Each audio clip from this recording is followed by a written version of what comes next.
So in this freeform tutorial video, I am going to be showing you guys how to add a sticky note here on freeform. So the first thing you have to do is open up the freeform application. Once that is done, for this demonstration, I'm just going to go ahead and press on Untitled 3 right here, which is just a blank slate. Now, if you wanted to add a sticky note, it's super simple.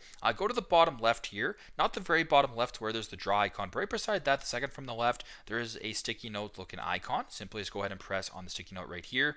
And there you go. Now you have a sticky note. So if you want to double tap text right here, you can just say sticky notes just like that and press on done. And then you can move the sticky note around if you want. You can make it larger or smaller. You can move it wherever you want. And there you go. Super simple. That is how you guys can add a sticky note here on your board in freeform. So thanks again for watching as always, and I will see you in the next one.